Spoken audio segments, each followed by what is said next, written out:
Hello dear bankers. तो कैसे हैं आप लोग? I hope you are doing well. तो मेरा नाम है कुंदन कुमार और आप सभी का स्वागत है हमारी टारगेट 50 सीरीज के अंदर।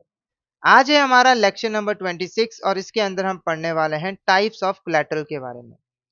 ये जो हमारी टारगेट 50 सीरीज है इसके अंदर हम पीपीपी के जो मोस्ट इंपॉर्टेंट टॉपिक्स हैं इसमें से सबसे ज्यादा क्वेश्चंस पूछे जाते हैं एग्जाम के अंदर को डिस्कस करते हैं। फिर उस टॉपिक से रिलेटेड एमसीक्यूज की प्रैक्टिस करते हैं ताकि पीपीपी के पेपर के अंदर आपके कम से कम 50 मार्क्स आ पाए और आप पीपीपी के पेपर को क्लियर कर पाओ। तो ये सीरीज आपके लिए काफी ज्यादा बेनिफिशियल रहने वाली है। आज के टॉपिक को स्टार्ट करने से पहले मैं आपको बता दूं, अगर आप अच्छे तरीके से जेआईबी एग्जाम की प्रिपरेशन करना चाहते हो तो आप हमारे मास्टर कोर्स में एनरोल कर लीजिए। और अगर आप हमारे मास्टर कोर्स का डेमो लेना चाहते हो तो आप हमारे 2 डे डेमो मास्टर कोर्स में एनरोल कर सकते हो। इस कोर्स में आप सिर्फ ₹1 से जो है वो एनरोल कर सकते हो और आपको हमारे मास्टर कोर्स का 2 दिन का एक्सेस मिल जाएगा। 2 दिन के अंदर आप अच्छे तरीके से हमारे कंटेंट को देख सकते हो, जेआईबी के सिलेबस को देख सकते हो और डिसाइड कर सकते हो कि आपको हमारे कोर्स में एनरोल करना है या फिर नहीं। तो जल्दी से हमारे 2 डे डेमो मास्टर कोर्स में एनरोल कर लीजिए। अब बढ़ते हैं आज के टॉपिक की तरफ। तो आज हम पढ़ने वाले हैं टाइप्स ऑफ कोलैटरल के बारे में। तो सबसे पहले हम कोलैटरल का मीनिंग समझ लेते हैं कि कोलैटरल क्या होता है। तो देखो, जब भी हम बैंक से लोन लेने जाते हैं, ठीक है, तो बैंक लोन देने से पहले हमसे सिक्योरिटी की डिमांड करता है। यानी कि बैंक हमें कहता है कि अपनी कोई एसेट प्रॉपर्टी हमारे पास गिरवी रखो, तब हम आपको यहां पर लोन देंगे। ठीक है, तो लोन लेने के लिए हम अपनी जो एसेट प्रॉपर्टी बैंक के पास गिरवी रखते हैं उसी को हम कोलैटरल जो है वो कहते हैं। ठीक है, अब कोलैटरल जो है वो कई तरह के हो सकते हैं, जैसे कि आप बैंक के पास गोल्ड गिरवी रख सकते हो।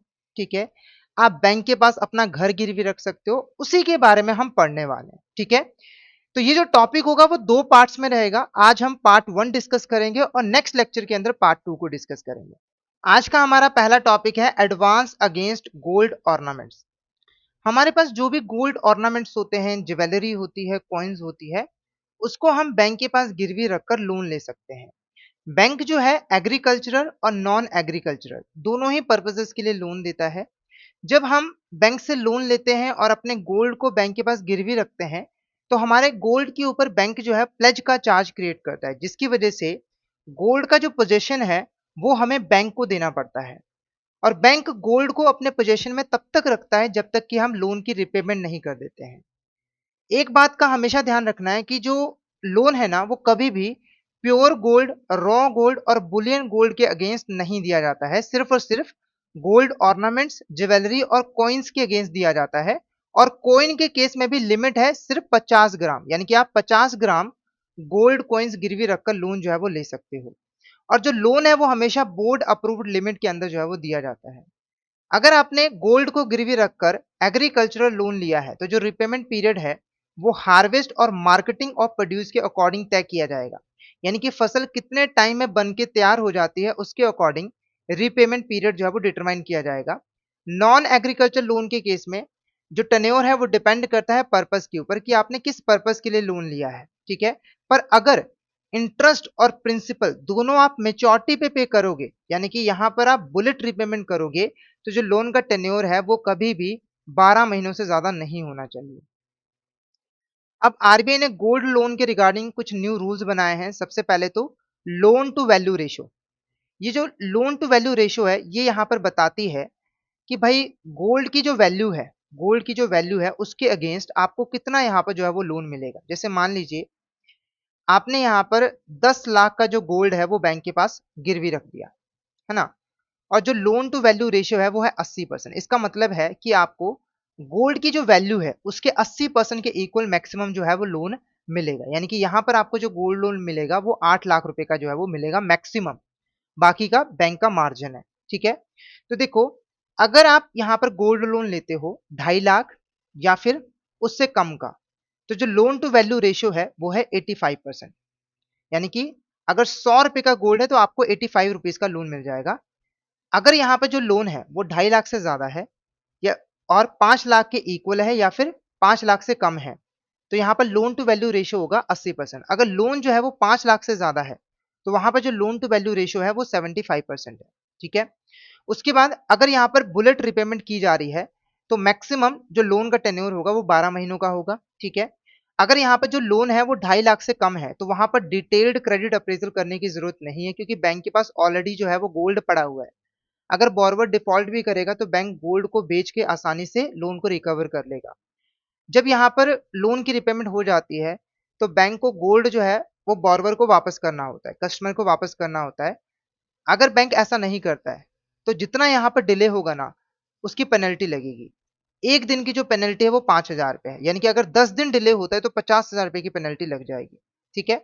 उसके बाद बात करेंगे limits on gold and silver placed. देखो अगर गोल्ड ऑर्नामेंट्स हैं, है ना, तो आप मैक्सिमम बैंक के पास 1 किलो गिरवी रखकर लोन ले सकते हो। गोल्ड कॉइन्स हैं तो 50 ग्राम, सिल्वर ऑर्नामेंट्स है तो 10 kg और सिल्वर कॉइन्स है तो अप टू 500 ग्राम, ठीक है। नेक्स्ट जो हमारे यहाँ पर कोलैटरल है वो है लाइफ इंश्योरेंस। तो देखो हर पर्सन अपने लाइफ का इंश्योरेंस करवाता है, ठीक है। हम लाइफ का इंश्योरेंस क्यों करवाते हैं? हम इसीलिए करवाते हैं कि भगवान ना करे अगर हमारी डेथ हो जाए तो हमारी फैमिली को फाइनेंशियल डिफिकल्टी ना हो, उनको एक लमसम अमाउंट जो है मिल जाए। अब इसी लाइफ इंश्योरेंस पॉलिसी को हम बैंक के पास गिरवी रखकर लोन ले सकते हैं। कैसे? देखो जब हम लाइफ इंश्योरेंस पॉलिसी खरीदते हैं, है ना, तो अगर पर्सन की डेथ हो जाती है तो एक लमसम अमाउंट उसकी फैमिली को मिलता है ना। या फिर अगर पर्सन सरवाइव कर जाता है तो उस केस में भी एक लमसम अमाउंट जो है उस पर्सन को मिल जाता है। यही होती है लाइफ इंश्योरेंस, है ना। अब हम क्या करते हैं, अपनी लाइफ इंश्योरेंस पॉलिसी बैंक को दे देते हैं, है ना, यानी कि बैंक के पास गिरवी रख देते हैं। बैंक उसके ऊपर असाइनमेंट का चार्ज क्रिएट करता है। बेसिकली इस लाइफ इंश्योरेंस पॉलिसी से हमें जो भी पैसा मिलने वाला होता है या हमारी फैमिली को जो भी पैसा मिलने वाला होता है वो हमने बैंक के फेवर में असाइन कर दिया होता है। यानी कि अगर पर्सन की डेथ हो जाएगी तो लाइफ इंश्योरेंस पॉलिसी से पहले लोन को रिकवर किया जाएगा, ठीक है। जो भी क्लेम होगा उससे लोन को रिकवर किया जाएगा, उसके बाद पैसा जो है वो फैमिली को मिलेगा, ठीक है। तो लाइफ इंश्योरेंस पॉलिसी जो है वो प्राइमरी और कोलैटरल सिक्योरिटी दोनों का ही काम जो है वो करती है। अब ये प्राइमरी और कोलैटरल सिक्योरिटी क्या होता है ये थोड़ा सा मैं आपको समझा देता हूं। जैसे मान लीजिए आपने कार को खरीदने के लिए लोन लिया है 10 लाख रुपए का, ठीक है। तो जिस कार को खरीदने के लिए आपने लोन लिया था वही कार आपने बैंक के पास गिरवी रख दी, तो ये प्राइमरी सिक्योरिटी है। मान लीजिए कि बैंक ने आपसे और सिक्योरिटी मांगी, तो इस कार के अलावा आपने अपना घर भी बैंक के पास गिरवी रख दिया, तो ये जो एक्स्ट्रा सिक्योरिटी आपने बैंक के पास गिरवी रखा है ये आपका कोलैटरल सिक्योरिटी है, ठीक है। अब जब एक बैंक लाइफ इंश्योरेंस पॉलिसी को एज अ सिक्योरिटी एक्सेप्ट कर रहा होता है तो बैंक को कुछ बातों का ध्यान रखना होता है। सबसे पहले बैंक को यह इंश्योर करना है कि जो पॉलिसी है वो एक्टिव होनी चाहिए, सभी प्रीमियम जो है वो पे किए होने चाहिए, अप टू डेट रहने चाहिए। डॉक्यूमेंट वेरिफिकेशन कंप्लीट हो जानी चाहिए, है ना। जो पॉलिसी डॉक्यूमेंट है वो ओरिजिनल होना चाहिए, प्रॉपर्ली स्टैम्प्ड होना चाहिए, उसके ऊपर इशूइंग अथॉरिटी के साइन होने चाहिए। उसके बाद बैंक को ये भी कंफर्म करना है कि पॉलिसी के अंदर लोन के रिगार्डिंग कोई यहाँ पर क्लॉज तो नहीं है, कोई ऐसा क्लोज तो नहीं है जो कह रहा है कि पॉलिसी को लोन लेने के लिए यूज नहीं किया जा सकता है, या फिर पॉलिसी का जो क्लेम है उस पैसे से लोन को रिकवर नहीं किया जा सकता है। और पॉलिसी के ऊपर असाइनमेंट का चार्ज क्रिएट किया जाता है, यानी कि बैंक के फेवर में हम अपनी इंश्योरेंस पॉलिसी को साइन कर देते हैं। अब कुछ ऐसी पॉलिसीज हैं जिनको बैंक यहाँ पर एज अ सिक्योरिटी एक्सेप्ट नहीं करता है, जैसे कि चिल्ड्रन एंडोमेंट पॉलिसी। ये जो पॉलिसी होती है वो चिल्ड्रन के बेनिफिट के लिए होती है, यानी कि जो पैसा है वो चिल्ड्रन को यहाँ पर जो है वो मिलता है ना, इससे लोन को रिकवर नहीं किया जा सकता है। उसके बाद अगर मान लीजिए कोई ऐसी पॉलिसी ली गई है जो कि इसलिए ली गई है ताकि स्टेट ड्यूटी को पे किया जा सके, तो देखो पॉलिसी के क्लेम से स्टेट ड्यूटी को पे किया जाएगा, ना कि लोन को रिकवर किया जाएगा। उसके बाद चिल्ड्रन डेफर्ड पॉलिसी। और अगर यहाँ पर कोई भी इंश्योरेंस पॉलिसी ली गई है under the section 6 of the married women property act, तो इसको तो बिल्कुल भी कंसीडर नहीं किया जाएगा। क्यों नहीं किया जाएगा? क्योंकि यहाँ पर जो बेनिफिशियरी होते हैं वो मैरिड वुमन और उसके बच्चे होते हैं, यानी कि अगर पर्सन की डेथ होती है जो पैसा है वो यहाँ पर मैरिड वुमन और उसके बच्चों को मिल जाता है, ठीक है। बैंक हमेशा लाइफ पॉलिसीज की जो सरेंडर वैल्यू है उसके अगेंस्ट लोन देता है। सरेंडर वैल्यू कि भाई जब लाइफ इंश्योरेंस पॉलिसी मेच्योर होगी तो आपको कितना पैसा मिलेगा, जो पैसा आपको मिलेगा वो सरेंडर वैल्यू है, ठीक है। ओके, तो इसी के बेस पर बैंक जो है वो लोन यहाँ पर देता है। क्लियर है? कोई डाउट हो पूछ सकते हो। तीसरा जो कोलैटरल है वो है शेयर्स। तो देखो आप शेयर्स को बैंक के पास गिरवी रखकर लोन ले सकते हो। अब ये जो शेयर्स हैं वो इक्विटी शेयर भी हो सकते हैं, प्रेफरेंस शेयर्स भी हो सकते हैं। बैंक जो है वो शेयर्स के अगेंस्ट डिमांड लोन भी देता है और ओवरड्राफ्ट की फैसिलिटी भी देता है। शेयर्स के ऊपर जो चार्ज क्रिएट किया जाता है वो होता है प्लेज का, यानी कि शेयर्स का जो पोजीशन है वो आपको बैंक को देना होता है, ठीक है। बैंक इंसिस्ट करता है कि जो शेयर्स है वो डीमेटलाइज फॉर्म में होने चाहिए, यानी कि इलेक्ट्रॉनिक फॉर्म में होने चाहिए। हालांकि अगर आपके पास फिजिकल शेयर्स हैं उसके अगेंस्ट भी आपको लोन जो है वो मिल जाता है, पर वहां पर मार्जिन ज्यादा होता है। जो शेयर्स हैं वो फुली पेड अप होने चाहिए। जैसे मान लीजिए आपने एक शेयर खरीदा, है ना, उस शेयर की फेस वैल्यू 10 रुपए, आपको 10 रुपए पे करना है, तो 10 रुपए पे कर दिए होने चाहिए, तब आप बैंक के पास गिरवी रख सकते हो। अगर आपने 5 रुपए पे किए तो आप बैंक के पास गिरवी नहीं रख सकते हो। उसके बाद bank normally private limited company के शेयर्स के अगेंस्ट जो है वो लोन नहीं देता है, क्योंकि ना प्राइवेट लिमिटेड कंपनी के शेयर्स को सेल करना बहुत ज्यादा मुश्किल होता है, ठीक है, बहुत ज्यादा रिस्ट्रिक्शंस होती है। तो बैंक को लोन को रिकवर करने में काफी ज्यादा डिफिकल्टी आती है, क्योंकि बैंक अपने लोन को कैसे रिकवर करेगा, शेयर्स को सेल करके। तो अगर बहुत ज्यादा रिस्ट्रिक्शंस होंगी तो सेल ही नहीं कर पाएगा बैंक, ठीक है। उसके बाद अगर हम लिमिट की बात करें तो इंडिविजुअल को 20 लाख से लेकर 1 करोड़ रुपए तक का लोन जो है वो मिल जाता है, ठीक है। Statutory limit on share holding in companies, ठीक है। तो देखो, एक बैंक जो है मैक्सिमम कितना कंपनी में इन्वेस्ट कर सकती है, कंपनी के शेयर्स में इन्वेस्ट कर सकती है, उसकी एक लिमिट है। तो देखो, अगर हम एक सिंगल कंपनी की बात करें, जैसे मान लीजिए यहाँ पर एक एबीसी कंपनी है और यहाँ पर एक एक्सवाइजेड बैंक है, ठीक है। तो एबीसी कंपनी का जो पेड अप शेयर कैपिटल है उसका 30%, ठीक है। और ये जो बैंक है उसका जो पेड अप शेयर कैपिटल है और रिजर्व्स है उसका 30%। दोनों में से जो भी लेस होगा, है ना, उतना ही मैक्सिमम ये जो बैंक है इस कंपनी के शेयर्स में इन्वेस्ट कर सकती है एज अ प्लेजी, मोर्टगेजी और एब्सोल्यूट ऑनर। जैसे एग्जांपल के लिए, अगर इस कंपनी का जो पेड अप शेयर कैपिटल है वो है 100 करोड़ रुपए, ठीक है, और ये जो बैंक है इसका जो पेड अप शेयर कैपिटल और रिजर्व्स है वो है 200 करोड़ रुपए, है ना। तो देखो, इसका 30% कितना आ गया, 30 करोड़, है ना, और इसका 30% कितना आ गया, 60 करोड़। दोनों में से लेस कौन है, ये वाला। तो ये जो बैंक है इस कंपनी के अंदर मैक्सिमम 30 करोड़ रुपए जो है वो इन्वेस्ट कर सकती है इस कंपनी के शेयर्स के अंदर, ठीक है। अब ये जो शेयर्स हैं वो चाहे कम बैंक खुद जाकर खरीदे, या फिर कंपनी को एज अ प्लेजी मिले, या फिर एज अ मोर्टगेजी मिले, जो लिमिट है वो 30% की ही रहेगी, ठीक है। उसके बाद जब एक बैंक शेयर्स के अगेंस्ट लोन देती है, या फिर अंडरराइटिंग की फैसिलिटी प्रोवाइड करती है, या फिर खुद इन्वेस्टमेंट करती है किसी कंपनी के शेयर्स में, है ना, या फिर बैंक को डेट के बदले में कंपनी के शेयर्स मिलते हैं, तो वहां पर ये स्टैच्यूटरी प्रोविजंस फॉलो करना जरूरी है, ठीक है। अगर हम कैपिटल मार्केट की बात करें तो देखो, कैपिटल मार्केट के अंदर बैंक का जो एग्रीगेट एक्सपोजर है वो 40% ऑफ इट्स नेटवर्थ हो सकता है। जैसे अगर प्रीवियस ईयर के अंदर बैंक का जो नेटवर्थ है वो 100 करोड़ है, इसका 40% हो गया 40 करोड़, ठीक है। तो बैंक का जो एग्रीगेट एक्सपोजर है कैपिटल मार्केट के अंदर वो 40%, 40 करोड़ रुपए जो है वो हो सकता है, ठीक है। और जब हम एक्सपोजर की बात करेंगे तो इसके अंदर फंड बेस्ड और नॉन फंड बेस्ड दोनों ही एक्सपोजर जो है वो आ जाते हैं, और इसको कंबाइन करके जो लिमिट है वो 40% है, ठीक है। उसके बाद अगर एक बैंक जो है वो डायरेक्ट इन्वेस्टमेंट करता है कंपनी के शेयर्स में, कन्वर्टेबल बॉन्ड्स में, डिबेंचर्स में, units of equity oriented mutual funds में, ठीक है, या फिर वेंचर कैपिटल फंड्स में, तो वहां पर जो लिमिट है वो है 20% ऑफ इट्स नेटवर्थ। यानी कि इन सभी चीजों में बैंक की जो मैक्सिमम इन्वेस्टमेंट होगी वो नेटवर्थ का 20% होगा। अगर नेटवर्थ यहाँ पर 100 करोड़ है तो 20% यानी कि 20 करोड़ रुपीज मैक्सिमम इन्वेस्टमेंट जो है वो रहेगी, ठीक है। एक इंडिविजुअल अगर इनिशियल पब्लिक ऑफरिंग के अंदर शेयर्स को खरीदना चाहता है तो इंडिविजुअल को मैक्सिमम 25 लाख रुपए तक का लोन जो है वो मिल सकता है, ठीक है। इस पैसे से वो शेयर्स खरीद सकता है, बॉन्ड्स खरीद सकता है, डिबेंचर खरीद सकता है, म्यूचुअल फंड्स और पब्लिक सेक्टर अंडरटेकिंग के बॉन्ड्स भी खरीद सकता है। अगर जो शेयर्स है वो डीमेटलाइज फॉर्म में है तो मार्जिन होगा 25% का, और अगर फिजिकल शेयर्स हैं तो वहां पर जो मार्जिन होगा वो 50% का रहेगा, ठीक है। तो यहाँ पर आज का जो हमारा टॉपिक था वो कंप्लीट होता है। अब हम एक समरी यहाँ पे जो है वो डिस्कस करेंगे, ठीक है, जो जो चीजें हमने डिस्कस की हैं। तो गोल्ड ऑर्नामेंट्स के अगेंस्ट आपको लोन मिल सकता है, हाँ बिल्कुल मिल सकता है। बैंक जो है वो एग्रीकल्चर, नॉन एग्रीकल्चर पर्पजेस दोनों के लिए ही लोन देता है। प्लेज का चार्ज क्रिएट किया जाता है, और जो लोन है वो कभी भी pure gold, raw gold, Boolean के अगेंस्ट नहीं मिलता है। लोन जो है वो बोर्ड अप्रूव्ड लिमिट के अंदर मिलता है। एग्रीकल्चर लोन का जो रिपेमेंट पीरियड है वो हार्वेस्टिंग और मार्केटिंग के अकॉर्डिंग डिटरमाइन किया जाता है। नॉन एग्रीकल्चर लोन के केस में पर्पस के ऊपर डिपेंड करता है, और अगर बुलेट रिपेमेंट है तो 12 मंथ, ठीक है।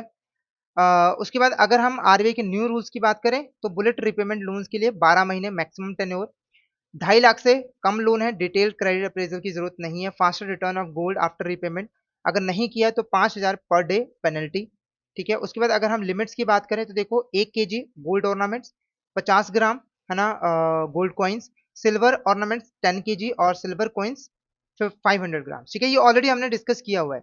लाइफ इंश्योरेंस पॉलिसी की बात करें तो देखो पॉलिसी जो है वो एक्टिव होनी चाहिए, प्रीमियम अप टू डेट रहना चाहिए, डॉक्यूमेंट वेरिफिकेशन कंप्लीट हो जानी चाहिए, कोई रिस्ट्रिक्टिव क्लॉज नहीं होना चाहिए, असाइनमेंट का चार्ज क्रिएट किया जाता है। कौन से पॉलिसीज कंसीडर नहीं होते हैं? Children endowment policy, policy for state duty purpose, children deferred policy, policy with nomination under section 6 of the married women property act. ठीक है, जो बैंक है वो हमेशा सरेंडर वैल्यू के अगेंस्ट जो है वो लोन देते हैं, जो लाइफ इंश्योरेंस पॉलिसी की सरेंडर वैल्यू होती है। आपको शेयर्स के अगेंस्ट डिमांड लोन भी मिल जाता है, ओवरड्राफ्ट की फैसिलिटी भी मिल जाती है।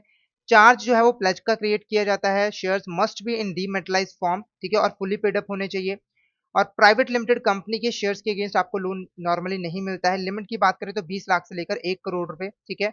उसके बाद ये जो रेगुलेटरी लिमिट्स है ये ऑलरेडी मैंने आपको एक्सप्लेन कर दिया, वही चीजें यहाँ पर सेम जो है वो लिखी हुई है, ठीक है। जैसे कि जो as a pledgee, as a mortgagee, as a owner है, वो 30% of company's paid up share capital और 30% of bank own paid up capital और रिजर्व विच एवरेज लेस से ज्यादा नहीं होना चाहिए। एग्रीगेट एक्सपोजर 40%, ठीक है, नेटवर्थ का। उसके बाद अब इससे रिलेटेड जो क्वेश्चन है उसको हम डिस्कस कर लेते हैं। तो क्वेश्चन देखो क्या है, यहाँ पर गोल्ड लोन का लोन टू वैल्यू रेशियो दिया हुआ है और आपको यहाँ पर करेक्ट मैच करना है। सबसे पहले देखो, अगर लोन की अमाउंट जो है वो 2.5 लाख से कम या उसके बराबर है तो लोन टू वैल्यू रेशियो कितनी है? 85%। अगर जो टोटल लोन अमाउंट है वो 2.5 लाख से ज्यादा है पर 5 लाख से कम है या उसके बराबर है तो है 80%। 5 लाख से ज्यादा लोन है तो 75%।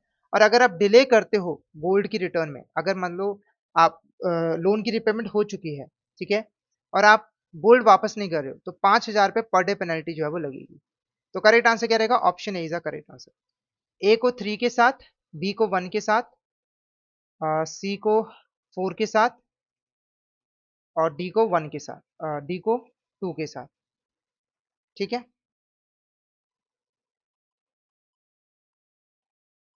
ओके, तो करेक्ट आंसर रहेगा ऑप्शन ए। नेक्स्ट क्वेश्चन की बात करते हैं, which of the following statement is correct regarding the advance against life insurance policies. तो जो लाइफ इंश्योरेंस पॉलिसीज है ना, उसके अगेंस्ट जब एडवांस दिया जाता है बैंक के द्वारा, उसके रिगार्डिंग कौन सी स्टेटमेंट करेक्ट है? पहला देखो, loan can only be granted up to the extent of surrender value of the policy. ये स्टेटमेंट बिल्कुल करेक्ट है। सरेंडर वैल्यू जो होती है उसको देखकर ही लोन जो है वो दिया जाता है, उससे एक्सीडेड लोन नहीं दिया जा सकता है। जो इंश्योरेंस पॉलिसी है वो लैंडिंग बैंक के फेवर में असाइन की जाती है, ये भी स्टेटमेंट करेक्ट है। उसके बाद अगर कोई ऐसी पॉलिसी है जिसकी कोई सरेंडर वैल्यू नहीं है, जैसे कि टर्म इंश्योरेंस पॉलिसीज, तो वो लोन एडवांस के लिए एलिजिबल है, तो ये गलत है, ये लोन एडवांस के लिए एलिजिबल नहीं है, ठीक है। उसके बाद branch must verify that policy is full in force with all premium paid up to date. ये स्टेटमेंट बिल्कुल करेक्ट है। तो करेक्ट आंसर क्या रहेगा? Option A is the correct answer. पहली, दूसरी और चौथी स्टेटमेंट जो है वो करेक्ट है, ठीक है। नेक्स्ट क्वेश्चन की बात करते हैं, which of the following statement is correct regarding banks capital market exposure and share holding limits. तो कैपिटल मार्केट एक्सपोजर कितना हो सकता है बैंक का?